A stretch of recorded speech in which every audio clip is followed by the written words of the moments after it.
All right, so start by placing your blender cup on the scale, tare it, and then I'm gonna pour in here 50 grams of oats measured dry.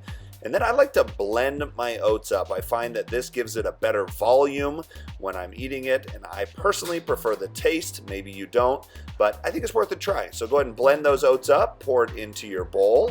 Nice and fine there, and then we're going to pour in some filtered water for that before popping it in the microwave. Now I like to cook it for 3 minutes here. I'm going to go 1 minute at a time and stir in between.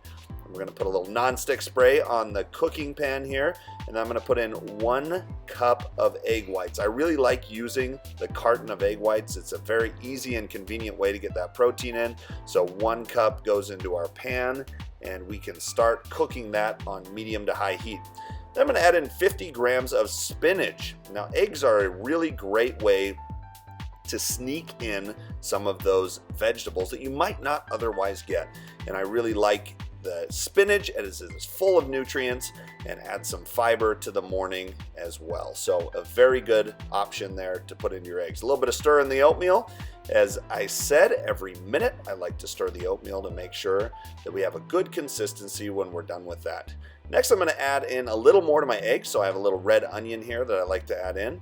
So I'll chop up a little bit of red onion to put in there for a little extra flavor and some added nutrients as well with the red onion. So that all goes in the eggs there to cook together. So keeping an eye on the oats there.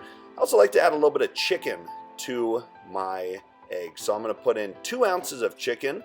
Depending on your protein needs, you may or may not do this, but I like the taste of it, and it helps me to get my protein in as well as the egg whites. Next up, I'm going to add a little more flavor to the egg. So I have some cayenne pepper. I personally like the spice. And that's a great way to make a bland food a little more exciting. And some coarse ground pepper is also a great way to add some flavor to that food. When the oatmeal's done, we're going to stir it all up here and make sure that we have a nice consistency there. Like I said, I do that every minute for 3 minutes. And then we're going to scramble our eggs. We can either do an omelet or we can do a scramble here. I chose a scramble. A little Ceylon cinnamon into the oats, great way to add flavor, and some stevia extract. Stevia is a great way to add some of that sweetness. A little bit of almond milk here. I like unsweet vanilla to make sure that we cool it down, add a little more flavor. For the eggs, we have some salsa. Salsa is a great option to add some flavor to your eggs, and a little bit of everything with a bagel seasoning. Definitely a game changer when it comes to adding flavor to the eggs. And a few blueberries for antioxidant support in the oats, and we are ready to rock and roll.